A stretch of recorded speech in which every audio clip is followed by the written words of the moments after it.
मोक्षमार्गस्य नेतारं वेतारं कर्मविदुषां ज्ञातारं विश्वतत्त्वानां वन्दे तद्गुणलब्धये वन्दे तद्गुणलब्धये।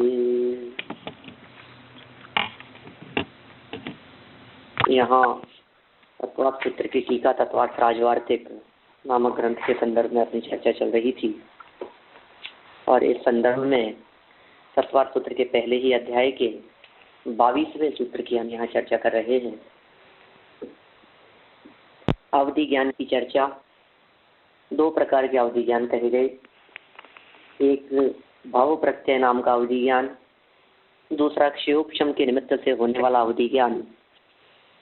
भाव प्रत्यय नामक अवधि ज्ञान देवों और नारकियों के होता है, जो मिथ्यादृष्टि नारकियों के विभंग अवधि कहलाता है, देवों के भी, और सम्यक दृष्टियों के अवधि ज्ञान नाम प्राप्त करता है।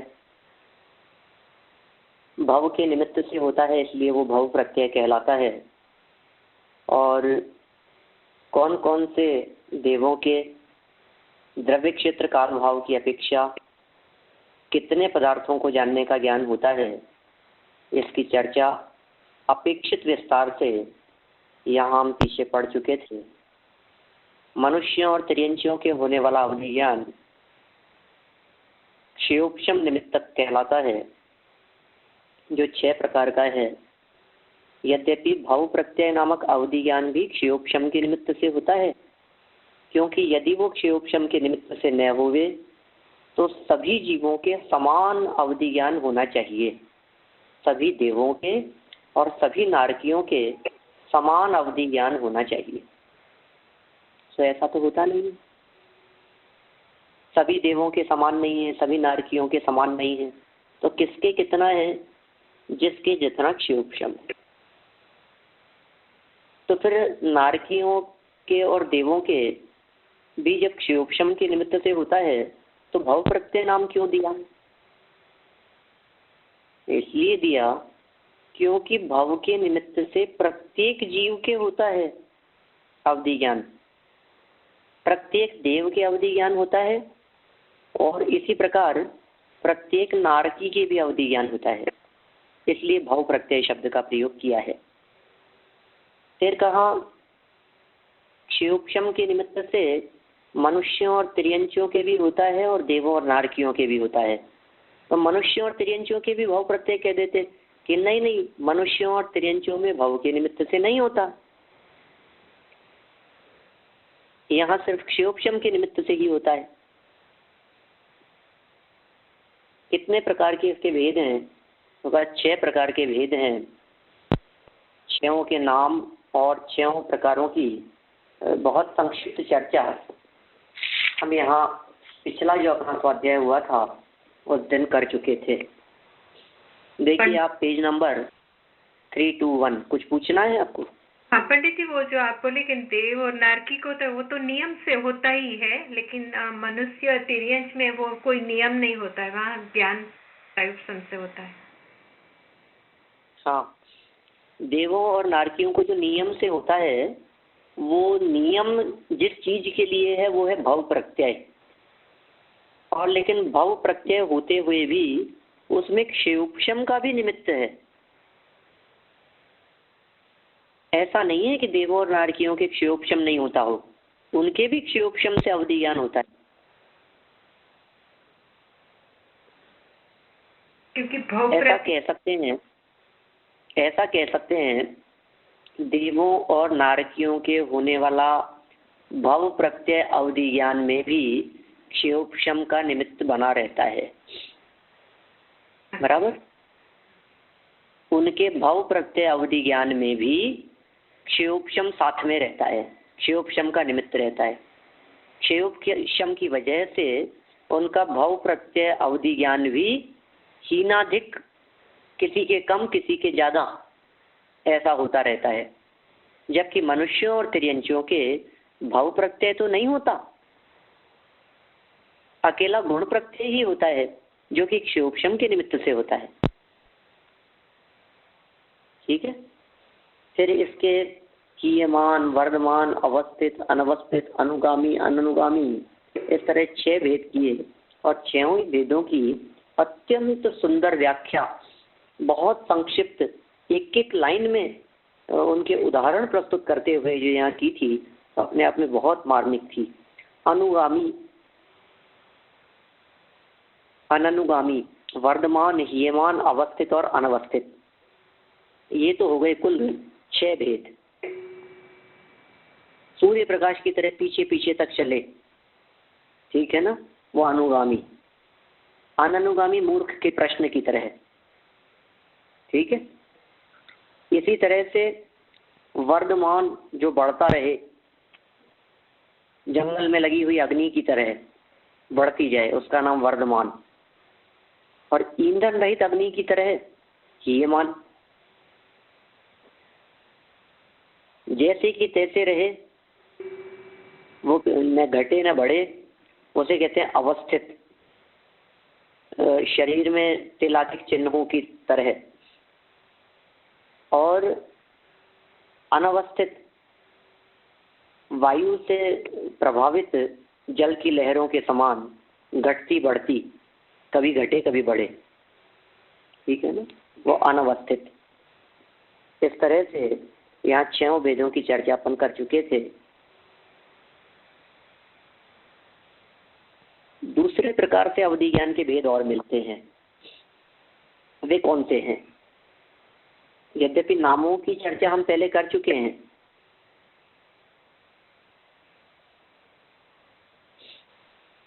देशावधि, परमावधि और सर्वावधि के भेद से भी अवधि ज्ञान 3 प्रकार का है। मिल गया आप सभी को? मैं कहाँ से पढ़ना प्रारंभ किया है मैंने? हाँ जी, किस पेज? हाँ मिल गया। मूल ग्रंथ के पेज नंबर 321 321 पेज से मैं पढ़ रहा हूँ।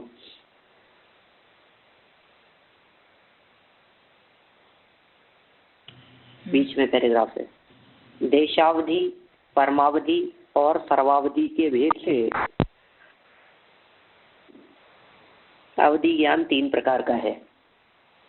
देशावधि और परमावधि के जगन्य, उत्कृष्ट और अजगन्य उत्कृष्ट, ये 3 प्रकार हैं। किसके? देशावधि और परमावधि के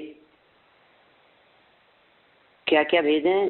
जगन्य, उत्कृष्ट और अजगन्य उत्कृष्ट। सर्वावधि एक ही प्रकार का है। सर्वावधि का मतलब तो पूरा ही हो गया, बस सर्वावधि के बाद में बचा क्या, उसका तो एक ही प्रकार है। और देशावधि और परमावधि के 3 प्रकार है। मूल में 3 थे, स्टार्टिंग के 2 के 3 और अंतिम का 1। देखिए इनका स्वरूप पहले से। हाँ जी बोलिए। उत्कृष्ट क्या है? क्या? अजगन्य उत्कृष्ट। हाँ, वो क्या है? देखिए, आत तो है निषेध का सूचक। जगन्य तो आप जानते ही हैं। हाँ। जगन्य मतलब कम से कम। हाँ। है ना। और इसके साथ में मात्रा दी हुई और कृष्ट, उत्कृष्ट, उत्कृष्ट, अजगन्योत्कृष्ट,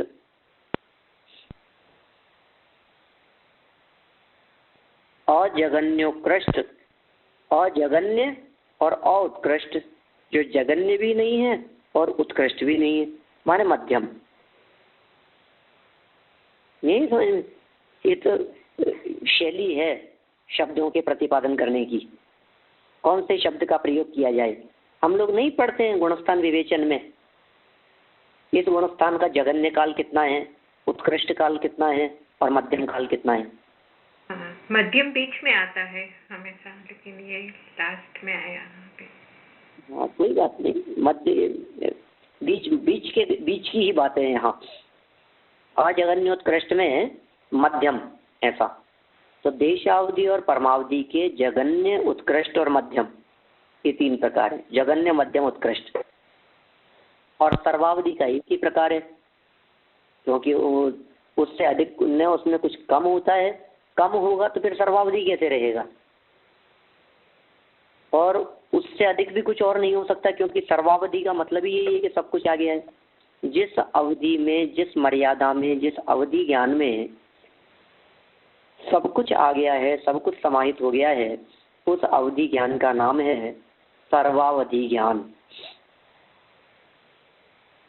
अब इन सबके विषय बतला रहे हैं, थोड़ी सी कैसी बात है देखिए, आप उपयोग को एकाग्र करके समझना। देशावधि का जगन्य क्षेत्र उत्सेद अंगुल का असंख्यातवां भाग है, और उत्कृष्ट सर्वलोक है। किसका? देशावधि का। देशावधि का जगन्य तो क्या है? उत्सेद अंगुल। अब ये नाप बतलाई है, क्षेत्र की नाप है उत्सेद अंगुल, ठीक है ना। माने एक अंगुल प्रमाण समझिए आप तो सामान्य, उत्सेद का मतलब से प्रमाण अंगुल से उत्सेद अंगुल 500वां भाग छोटा होता है। 3 प्रकार के अंगुल की चर्चा आती है। अंगुल शब्द का अर्थ तो है अंगुली, उत्सेद अंगुल, उत्सेद अंगुल शब्द का प्रयोग किया है ना यहाँ, तो उत्सेद, उत्सेद तो दिख गया ना आपको कहाँ है, उत्सेद अंगुल, आ की मात्रा दी हुई है, उत्सेधांगुल।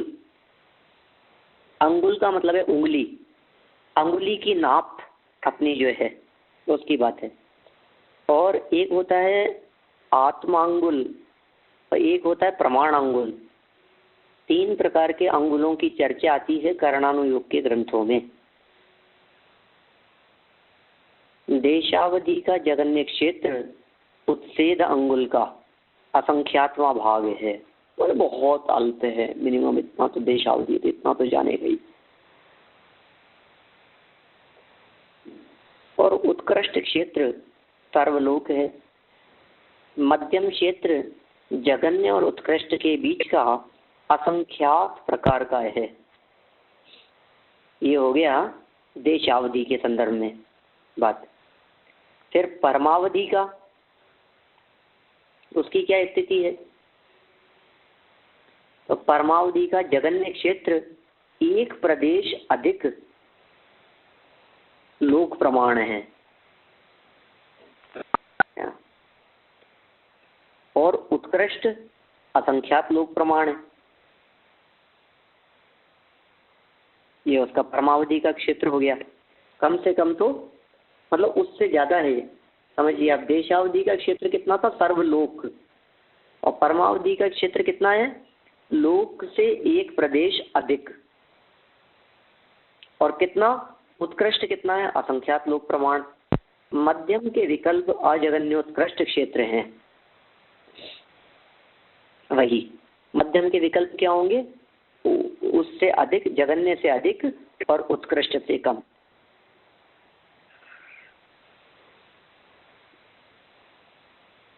परमावधि के उत्कृष्ट क्षेत्र से बाहर असंख्यात लोक क्षेत्र सर्वावधि का है। क्या? परमावधि के उत्कृष्ट क्षेत्र से बाहर असंख्यात लोक क्षेत्र सर्वावधि का है।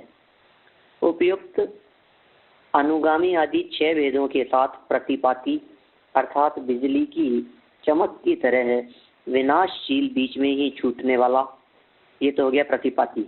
और अप्रतिपाती अर्थात केवल ज्ञान होने तक नहीं छूटने वाला, ये 8 भेद देशावधि के होते हैं। प्रतिपाती और अप्रतिपाती, ये 2 भेद और हो गए इसमें। किसके साथ में 2 जोड़ने हैं? जो पहले कहे थे ना, उनके साथ में। अभी नहीं ख्याल में आ रहा होगा आपके।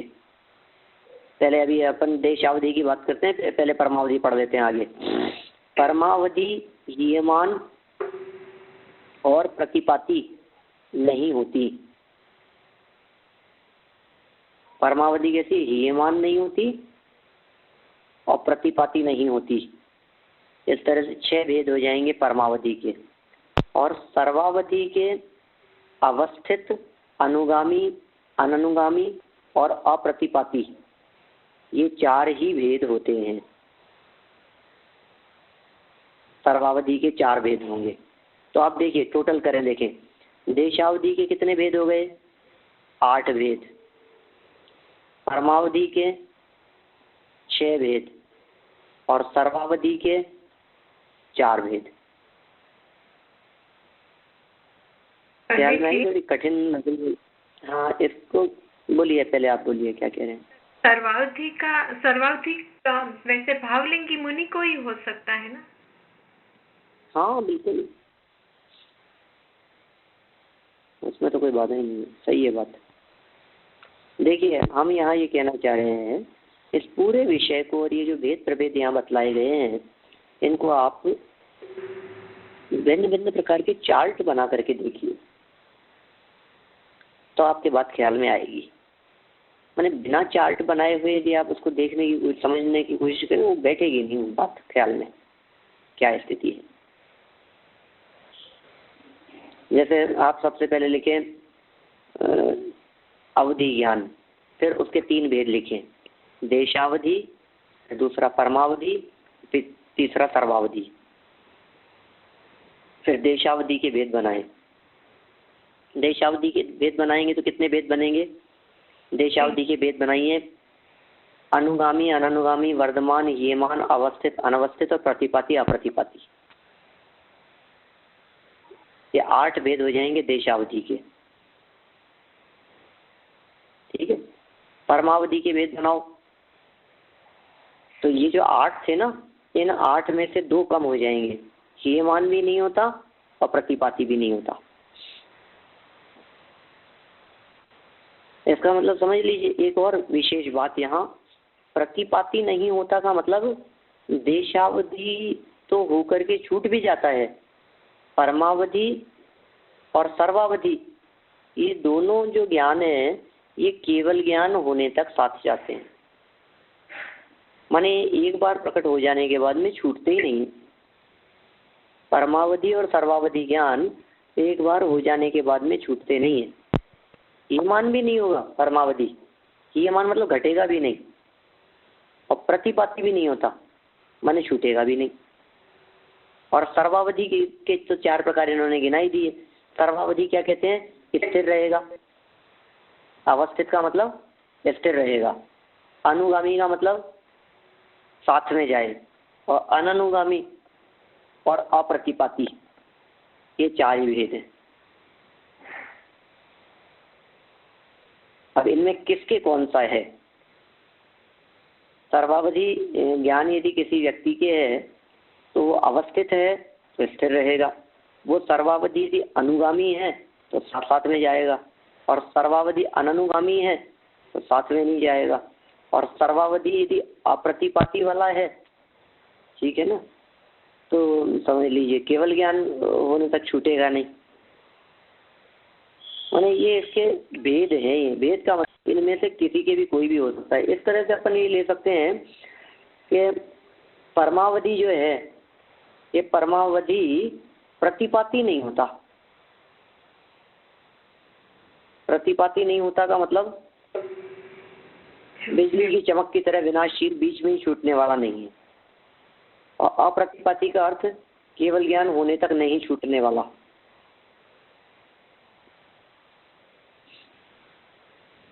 ठीक है ना।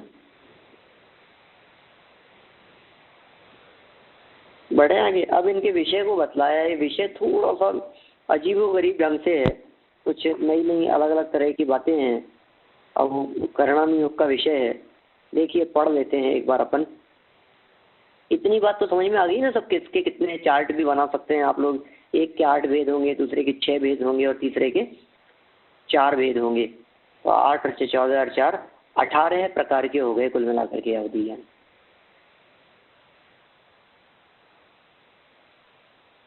अब 6 प्रकार के उनको अलग स्वतंत्र कह सकते हो, ठीक है, और 2 प्रकार के अलग कह सकते हो। भाव प्रत्यय, गुण प्रत्यय की दृष्टि से देखें तो अवधि ज्ञान 2 प्रकार का है। क्षयोक्षम के निमित्त की दृष्टि से देखें तो 6 प्रकार का है, और देशावधि, परमावधि, सर्वावधि की अपेक्षा से देखें तो 3 प्रकार का है, और देशावधि के भेदों की अपेक्षा से देखें तो अलग प्रकार बन जाएंगे, 8 प्रकार का हो जाएगा। ये 8 में भी फिर और भेद पड़ जाते हैं, क्योंकि 8 में भी जगन्य मध्यम उत्कृष्ट भेद पड़ेंगे। फिर ऐसे ही परमावधि के अंदर, परमावधि के इन्होंने 6 भेद बतलाए, तो परमावधि के 6 भेद होने पर भी जगन्य मध्यम उत्कृष्ट, तो 6 भेद और 6 के 6 जगन्य, 6 मध्य और 6 उत्कृष्ट। वहाँ 8 के जगन्य मध्यम उत्कृष्ट थे, 6 के जगन्य मध्यम उत्कृष्ट हैं। और इसी तरह से सर्वावधि की अपेक्षा से बात करें तो सर्वावधि में तो उत्कृष्ट ही होता है, मध्यम भी नहीं है और जगन्य भी नहीं है। कुल मिलाकर के ऐसा समझ सकते हैं कि क्षयोक्षम के निमित्त से है, असंख्यात लोग प्रमाण भेद पढ़ते हैं। कहाँ तक हम उनके भेद प्रभेद करते रहें, कहाँ तक हम उनका विस्तार करते रहें, इतना जान ले लें। जिस जीव के अवधि ज्ञानावरण कर्म का क्षयोक्षम होता है, उस जीव के अंदर में ज्ञान के माध्यम से बाह्य पदार्थों को विशेष रूप से जानने की एक योग्यता प्रकट होती है, जिस योग्यता को अवधि ज्ञान के नाम से जाना जाता है। और वो जो योग्यता है, जिस योग्यता से वो अवधि ज्ञान काम कर रहा है, उससे वो विशिष्ट बातों को जान लेते हैं, दूर क्षेत्रवर्ती बातों को जान लेते हैं, और अवर्तमान काल मतलब भूतकाल को और भविष्य काल को भी अपनी मर्यादा में लेकर के जान लेते हैं। वस्तुओं की मर्यादा, कितनी वस्तुओं तक जाने, देशावधि वाला लोक की बातों को जानता है, संपूर्ण लोक की, और परमावधि वाला उससे असंख्यात गुनी बातों को जानता है, और सर्वावधि वाला संपूर्ण लोकालोक को जानता है। सभी बातें उसके ज्ञान का विषय बनती है। काल नहीं है, लेकिन काल सर्व नहीं है। सर्व काल भी यदि हो जाएगा तो फिर तो केवल ज्ञान ही हो जाएगा। देखिए, सर्वावधि ज्ञान में और केवल ज्ञान में अंतर क्या है?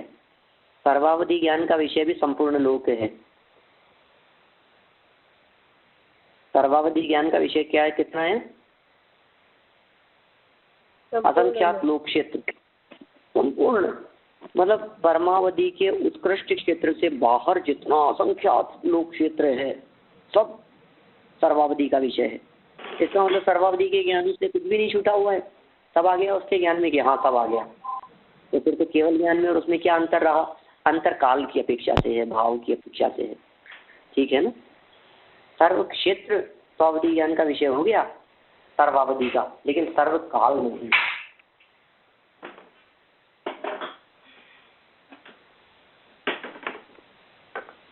चलिए नीचे देखिए आप, तो सर्व जगन्य देशावधि का उत्सर्ग अंगुल का असंख्यातवां भाग क्षेत्र है, आवली का असंख्यातवां भाग काल, और अंगुल के असंख्यातवें भाग प्रमाण द्रव्य है। अर्थात इतने बड़े असंख्यात स्कंधों में ज्ञान की प्रवृत्ति होती है।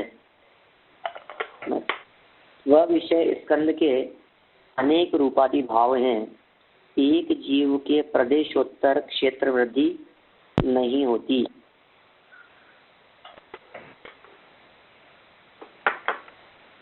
नाना जीवों की अपेक्षा प्रदेशोत्तर क्षेत्र का विकल्प संभव है। ये क्या विषय कहना चाह रहे हैं? ये एक जीव के प्रदेशोत्तर वृद्धि क्षेत्र वृद्धि नहीं होती, माने किसी एक जीव के जितने प्रदेशों को जाना है उसमें ऐसा नहीं हो सकता कि अब उससे अधिक, क्योंकि उससे हो ही नहीं सकती उससे वृद्धि। नाना जीवों की अपेक्षा से प्रदेशोत्तर क्षेत्र का विकल्प संभव है। इतने प्रदेश अधिक तक जान लिए उसने। एक जीव के मंडूक कपलुति क्रम से अंगुल के असंख्य भाग प्रमाण क्षेत्र वृद्धि होती है सर्वलोक तक। अब ये मंडूक कपलुति क्रम से अंगुल के असंख्य भाग प्रमाण, तो कुछ कहना चाहते हैं, कोई उदाहरण होगा शायद, कुछ पुराने व्यक्तियों से किसी से पूछना पड़ेगा ये क्या कहना चाहते हैं, इस शब्द का क्या भाव है। काल वृद्धि एक जीव और नाना जीवों की अपेक्षा एक समय, दो समय आदि अवधि के असंख्यात भाग तक होती है।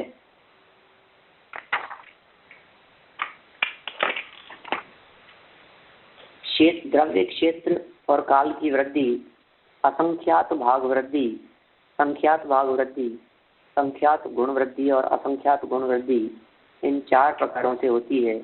भाव वृद्धि,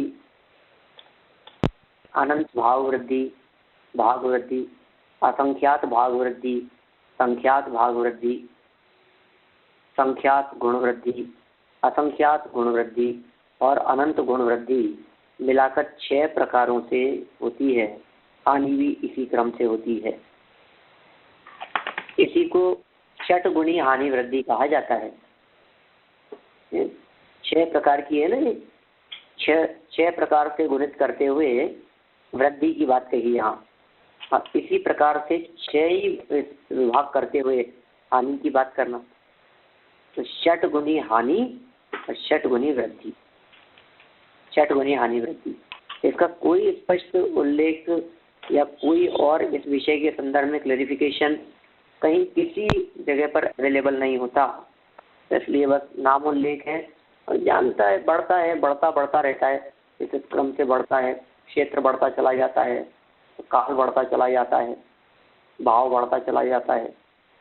अवधि ज्ञान के विषय देखिए, अंगुल के असंख्यात भाग क्षेत्र वाली अवधि का आवली का संख्यात भाग काल है। अंगुल के असंख्यात भाग आकाश प्रदेश बराबर द्रव्य है। भाव अनंत असंख्यात या संख्यात रूप है।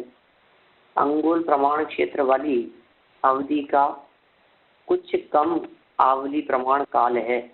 द्रव्य और भाव पहले की तरह है। अंगुल पृथकत्व माने 3 से ऊपर 9 से नीचे की संख्या। पृथकत्व शब्द अपन ने पहले भी पढ़ा है। पृथकत्व पहले भी यही अर्थ था, सब जगह यही अर्थ है, एक पारिभाषिक शब्द है पृथकत्व।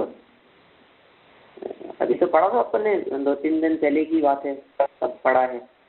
शायद गुणस्थान विवेचन पढ़ते समय शायद उसमें आई होगी चर्चा 2-3 दिन पहले, गुणस्थान की चर्चा की। इसमें तो नहीं दिख रहा है अपने को पृथकत्व, मतलब गुणस्थान विवेचन नहीं आई 13वें गुणस्थान की चर्चा करते समय। देखिए, 3 से ऊपर और 9 से नीचे की संख्या पृथक शब्द कहलाती है। क्षेत्र वाली अवधि का आवली प्रमाण काल है।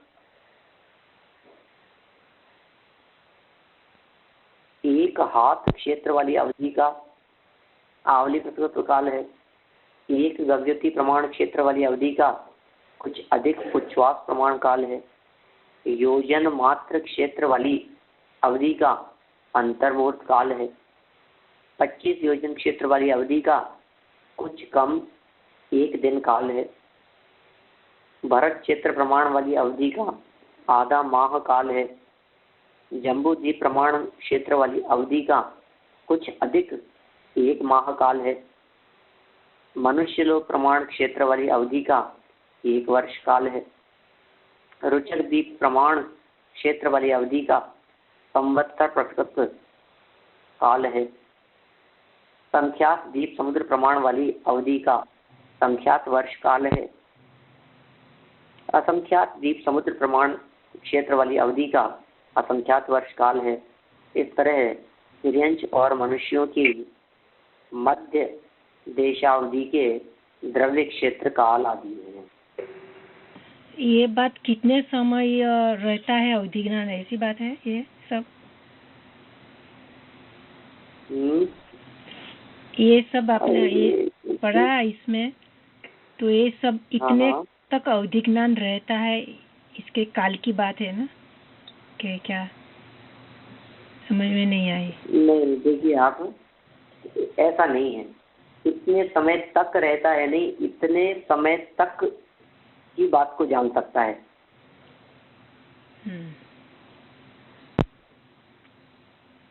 दोनों अलग अलग चीज हो गई ना।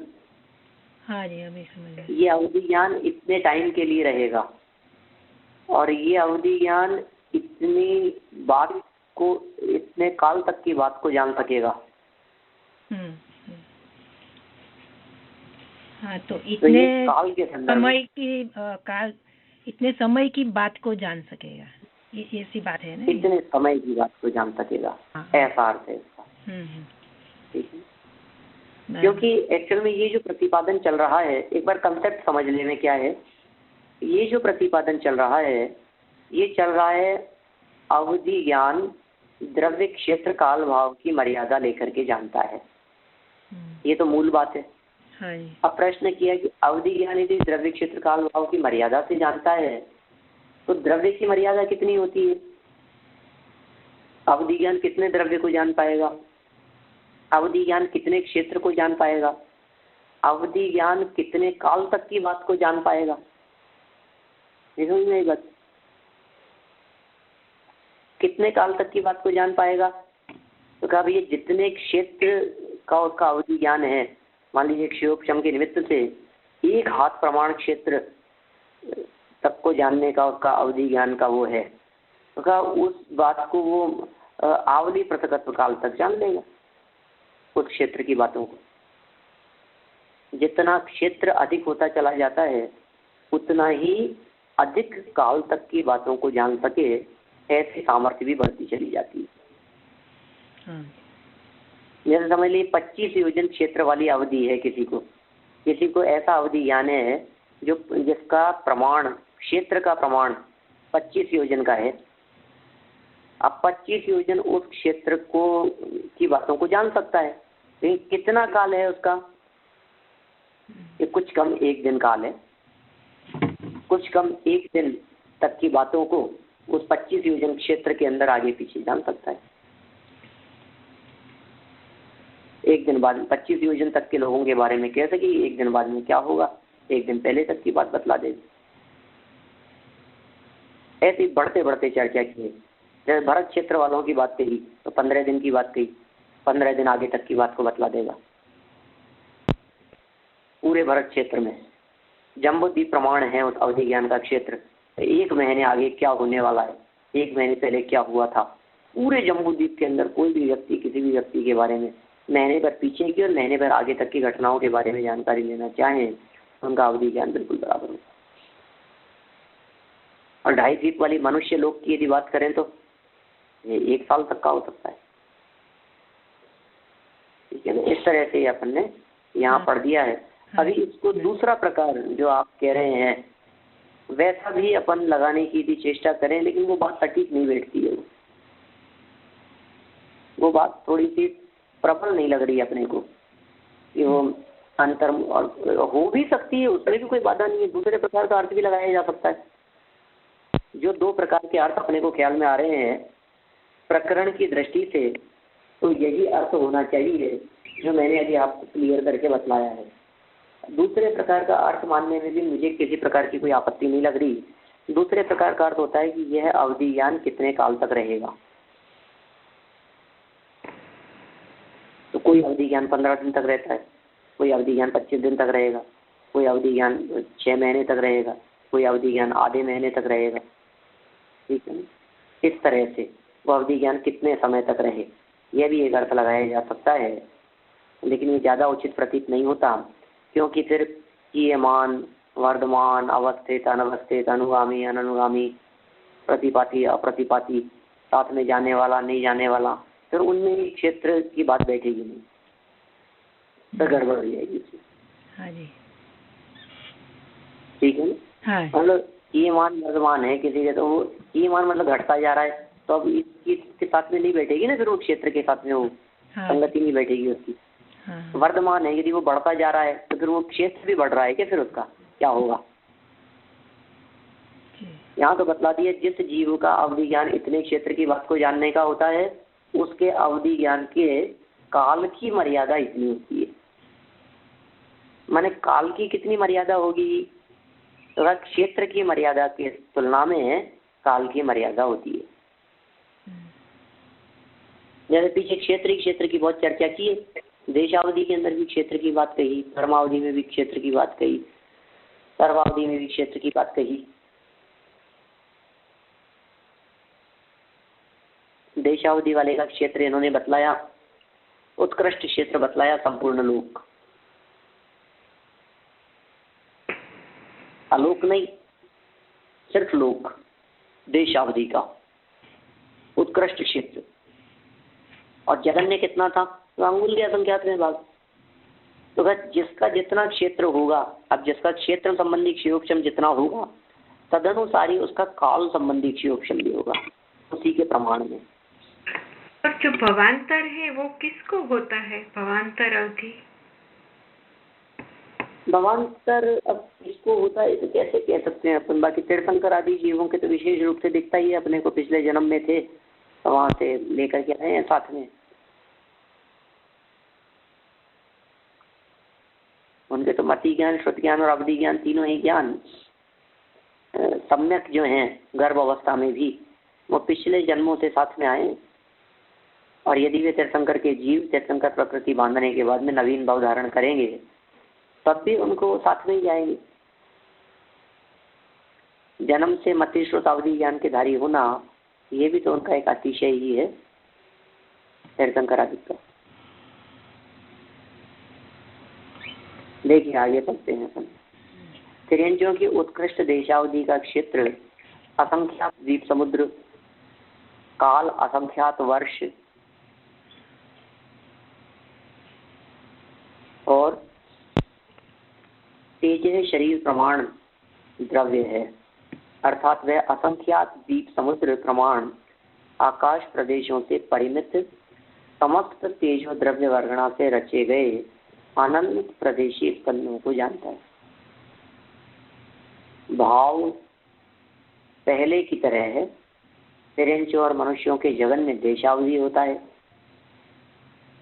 तिर्यंचों के केवल देशावधि ही होता है, परमावधि और सर्वावधि नहीं। क्या? तिर्यंचों के केवल देशावधि ही होता है, तिर्यंचों के परमावधि नहीं होता और सर्वावधि भी नहीं होती। मनुष्यों की उत्कृष्ट देशावधि का क्षेत्र असंख्यात द्वीप समुद्र, काल असंख्यात वर्ष और द्रव्य कार्मण शरीर प्रमाण है। अर्थात वह असंख्यात द्वीप समुद्र प्रमाण आकाश प्रदेशों से परिमित असंख्यात ज्ञानावरणादि कार्मण द्रव्य की वर्णनाओं को जानता है। भाव पहले की तरह है। यह उत्कृष्ट देशावधि संयत मनुष्यों के होती है। संयत का मतलब संयमी, संयमी मतलब मुनिराज, समझ लो आप। ये उत्कृष्ट देशावधि संयत मुनिराजों को होती है। कितना स्पष्ट शब्दों के अंदर दे दिया इन्होंने। मनुष्यों की उत्कृष्ट देशावधि का क्षेत्र असंख्यात द्वीप समुद्र, काल असंख्यात वर्ष और द्रव्य की अपेक्षा से कार्बन शरीर को भी जान सकते हैं। बोलो आप। मैं कई बार बोलता तो हूँ आप लोगों के सामने ये बात कि अंदर में जो अपने एक शरीर और है, भिन्न शरीर, इस औदारिक शरीर के जो पृथक शरीर है, उस शरीर का नाम है कार्बन शरीर। वो कार्बन शरीर इन परमावधि और सर्वावधि ज्ञान वालों का विषय हो जाता है। बोलो आप। वो हमारे अंदर में मौजूद उन कर्म वर्गणाओं को देख सकते हैं, उन कार्मण द्रव्य वर्गणाओं को जानते हैं, वे जान सकते हैं अपने ज्ञान के माध्यम से ज्ञानावरणी आदि कर्मों की कितनी बंधी हुई है, कितनी है, कितनी बची है, किस क्रम से निकल रही है, झड़ती हुई दिखाई देती है, निर्जरित होती हुई दिखाई देती है। मैं कई बार ऐसा उदाहरण नहीं देता हूँ, गुणवत्ता निर्देशन पढ़ते समय तो निश्चित रूप से कई बार कही होगी मैंने बात। धूल से भरी हुई चद्दर को झड़कारते समय जिस तरह से धूल उड़ती हुई हमारे को दिखाई देती है, इसी तरह से ध्यान अवस्था में लीन मुनिराजों के कर्मों की निर्जरा होती हुई अन्य किसी अवधि ज्ञान वाले मुनिराज को स्पष्ट दिखाई देती है। कोई भी अवधि ज्ञान वाले मुनिराज परमावधि और सर्वावधि वाले तो नियम से देख पाते हैं, और देशावधि वालों में भी उत्कृष्ट देशावधि की यहाँ चर्चा की है। लेकिन होते कौन है उत्कृष्ट देशावधि वाले? मुनिराज ही होते हैं। संयत मनुष्यों के होती है उत्कृष्ट देशावधि। परमावधि, जगन्य परमावधि का क्षेत्र एक प्रदेश अधिक लोक प्रमाण, काल असंख्यात वर्ष, द्रव्य प्रदेशाधिक लोकाकाश प्रमाण और भाव अनंतादि विकल्प वाला है। इसके बाद नाना जीव या एक जीव के क्षेत्र वृद्धि असंख्यात लोक प्रमाण होगी। असंख्यात अर्थात आवली के असंख्यात भाग प्रमाण। परमावधि का उत्कृष्ट क्षेत्र अग्नि जीवों की संख्या प्रमाण, लोकालोक प्रमाण असंख्यात लोक। परमावधि उत्कृष्ट चरित्र वाले संयत के ही होती है। देखिए वो तो किसके कही थी, संयत की बात कही थी, और परमावधि के लिए तो उत्कृष्ट चरित्र वाला संयत होना जरूरी है। मुनिराज भी हो तो बहुत उत्कृष्ट संयमी हो, साधना में रत हो, उनके यह वर्धमान होती है ये मान नहीं। अप्रतिपाती होती है, प्रतिपाती नहीं। अवस्थित होती है, अनवस्थित भी वृद्धि की ओर होती है, हानि की ओर नहीं।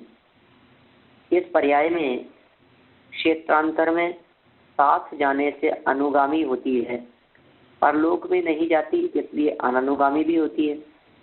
चरम शरीरी के होने के कारण परलोक तक जाने का अवसर ही नहीं है। मान लीजिए कोई चरम शरीरी है तो परलोक तक जाने का अवसर ही नहीं है। हम कैसे कहेंगे परलोक तक जाएगी कि नहीं जाएगी, वो स्वयं ही मोक्ष जाने वाले हैं।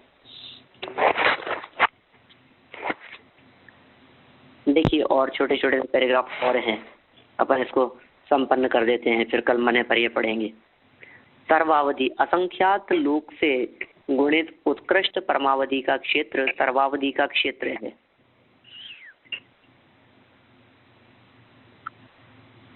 क्या कह दिया, असंख्यात लोक से गुणित उत्कृष्ट परमावधि का क्षेत्र, माने परमावधि का जो क्षेत्र बतलाया है उस परमावधि के क्षेत्र को असंख्यात लोक से गुणा करो तो जो क्षेत्र आएगा वो सर्वावधि का क्षेत्र है। काल, द्रव्य और भाव पहले की तरह है।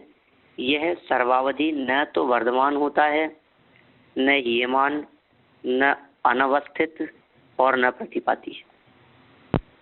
केवल ज्ञान होने तक अवस्थित हैं और अप्रतिपाती है। पर्यायांतर को नहीं जाता इसलिए अननुगामी है। क्षेत्रांतर को जाता है अतः अनुगामी है। और कैसी बात कह रहे हैं, पर्यायांतर को नहीं जाता इसलिए तो अननुगामी है। तो फिर अनुगामी क्यों कह रहे हो कि क्षेत्रांतर को जाता है? आपके कठिन लग रहा है क्या, कुछ समझ में आ रही है नहीं बात? पर्यायांतर सर्वावधि ज्ञान इस जन्म में हुआ मेरे को। अब मुझे होने वाला सर्वावधि ज्ञान यहाँ से मर करके और मैं कहीं दूसरी जगह पर मनुष्य ही हो गया तो कह रहे हैं कि वो साथ में नहीं गया, वो आपका अवधि ज्ञान पर्यायांतर को नहीं जाता। पर्याय बदल गई, आपकी तो अवस्था बदल गई। मनुष्य से तिर्यंच हो गए, मनुष्य से मनुष्य भी रहे तो भी पर्याय बदल गई, इसलिए वो अवधि ज्ञान साथ में नहीं जाता। पर्याय बदलने की अपेक्षा से सर्वावधि वाला साथ में नहीं जाता, इसलिए साथ में नहीं जाता इस अपेक्षा से तो कहा अनुगामी, साथ में नहीं जाने वाला। तो फिर अनुगामी क्यों कहते हैं इसको, साथ में जाने वाला ऐसा क्यों कह रहे हैं? कि वो इसलिए कह रहे हैं कि अभी बैठे हैं जयपुर में और यहाँ से चले गए जोधपुर, और वहाँ से चले गए दिल्ली, अब दिल्ली से फ्लाइट में बैठ करके चले गए अमेरिका। ठीक है ना, मैंने तो साथ में जाएगा कि नहीं, कि चले जाता है साथ में, तो ऐसा साथ में चले जाता है इसलिए उसको अनुगामी कह देते हैं। बोलिए। क्षेत्रांतर और भवांतर दोनों वैसे तो एक ही जैसे है ना, जैसे क्षेत्रांतर नहीं, भवांतर को तो पर्यायांतर कहा। यहाँ से मर करके किसी दूसरी जगह पर चले जाना उसे तो कहेंगे पर्यायांतर, भवांतर। और मरे बिना ही यहाँ से चले गए वहाँ और वहाँ शिकागो से आ गए यहाँ। शिकागो से चल करके यदि कोई व्यक्ति अवधि ज्ञानी मंदिराज यदि यहाँ भारत में कहीं आता है तो उसका अवधि ज्ञान साथ साथ में आएगा या नहीं?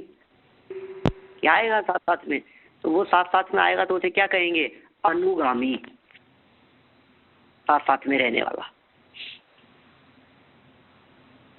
ठीक है। हाँ जी।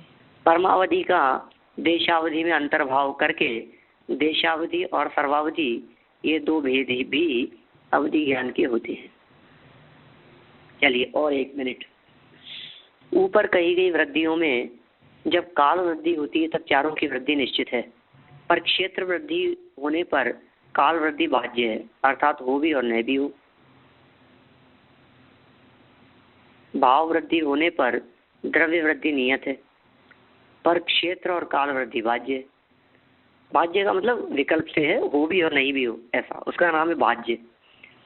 यह अवधि ज्ञान श्री वृक्ष, स्वस्तिक, नंद्यावर्त आदि शरीर चिन्हों में से किसी एक के प्रकट होने पर एक क्षेत्र और अनेक से प्रकट होने पर अनेक क्षेत्र कहा जाता है। क्या श्रीवत्स प्रकट हो जाए, स्वस्तिक दिखे, नंद्यावर्त दिखे। नंद्यावर्त भी एक प्रकार से स्वस्तिक का ही प्रकार है, जो काफी घुमा हुआ होता है, राउंड जैसा बना हुआ होता है ना, नंद्यावर्त कहलाता है, आवर्त लगा हुआ। इन चिन्हों की अपेक्षा रखने के कारण इसे पराधीन अतएव परोक्ष नहीं कह सकते, क्योंकि इंद्रियों को ही पर कहा गया है। जैसा कि गीता में भी कहा है, इंद्रियां पर है, इंद्रियों से भी परे मन है, मन से परे बुद्धि और बुद्धि से परे आत्मा है। अतः इंद्रियों की अपेक्षा न होने से परोक्ष नहीं कह सकते। ठीक है ना? तो क्या कहेंगे? ये प्रत्यक्ष ज्ञान है, इंद्रियों की अपेक्षा नहीं। इंद्रियों की अपेक्षा न होने से परोक्ष नहीं कह सकते। ये परोक्ष नहीं कह सकते, इसका मतलब है प्रत्यक्ष कह सकते हैं। ख्याल में ही कैसा थोड़ा सा वाक्य ऐसा उल्टा सा लग रहा है। इंद्रियों की अपेक्षा न होने से परोक्ष नहीं कह सकते। परोक्ष नहीं कह सकते माने प्रत्यक्ष कह सकते हैं, क्योंकि यहाँ इंद्रियों की अपेक्षा नहीं है। ठीक है। अब मन पर्याय ज्ञान का वर्णन 23 नंबर का सूत्र है। कल अपन इस सूत्र की चर्चा को आगे बढ़ाएंगे। अभी की चर्चा को यही विराम देता हूँ। कुछ पूछना हो तो बोलिए, नहीं तो जनवाणी करते। पंडित जी, यहाँ पर अभी अवधि ज्ञान की चर्चा चली तो उसके बारे में पूछ लूँ, फिर मानव पर्याय में हम चले जाएंगे। तो ये थोड़ा अलग से है प्रश्न, लेकिन हमारी पहले भी चर्चा हुई थी कि स्वर्ग के यानी देवादिक स्वर्ग में जो होते हैं उनको अवधि ज्ञान से सम्यक दर्शन होता है, पर नरक में सम्यक दर्शन अवधि ज्ञान निमित्त नहीं बनता। उसमें और जो 3 है, जाति स्मरण और देशना और वेदना से होता है। तो वो क्या फर्क क्या है, वहाँ अवधि ज्ञान से नहीं होता उसका? नारकियों के? हाँ, नारकियों के इसलिए नहीं होता क्योंकि वो विभंग ज्ञान है, लड़ाने में कार्यकारी होता है, और दूसरा उसका क्षेत्र और काल आदि सब मर्यादित है। वो पिछली बातों को याद कराने में समर्थ नहीं हो पाता। अच्छा, यूजलेस है मतलब नारकियों का अवधि ज्ञान। अब होता है तो इसलिए उसका ज्ञान करा दिया, बाकी वो किसी काम का नहीं है, सम्यक दर्शन करा देने में समर्थ नहीं है। जैसे 4 कोष की बात को जानता है, जैसे क्षेत्र की अपेक्षा से बात बतलाई 4 कोष। अब 4 कोष की बात को जानने वाले को लगा लो आप, कितने काल की बात को जान सकेगा और कहाँ तक की बात उसको जानने में आएगी। 4 कोष तो कितना सा होता है, क्षेत्र ही कितना सा रह गया है। सप्तम नरक का नारकी यदि 1 कोष की बात को जानता है तो इसका मतलब वो कहीं नहीं जान पाएगा, कुछ नहीं समझ सकता। और स्वर्ग में कितने कोष को जानते हैं? स्वर्ग में कितना? स्वर्ग में तो अपन ने योजनों की बात पढ़ी थी ना, मिनिमम 25 योजन तक की बात को जान सकते हैं। सबका अलग अलग था। हाँ, पेज नंबर 320 यदि पेज आप पढ़ेंगे वापस इसी ग्रंथ का, तो उसमें भवनवासियों का, व्यंतरों का, ज्योतिषकों और वैमानिकों का सबका अलग अलग क्षेत्र की अपेक्षा से बात कही है, जिसमें असंख्यात कूड़ा कूड़ी योजनों तक की बातों को भी जानने की बात कही गई है। लंबे बरोबर। क्षेत्र को भी जान सकते हैं। उनको तो मध्य लोक की बातें भी दिखती भी है, जानते भी हैं, और वे स्मरण में भी आती हैं, और उनको स्मरण करके सम्यक्वादी की प्राप्ति भी कर सकते हैं। और दूसरों को भी करवाने में वो निमित्त बनते हैं ना, वो नरक में भी जाके आते हैं। हाँ, उपदेश आदि दे करके भी निमित्त होंगे। चलो ठीक है। हाँ। वाणी के ज्ञान से तुझे लोकालोक, तो वाणी मस्तक नमो सजा देत हूँ ढोक, सजा देत हूँ ढोक।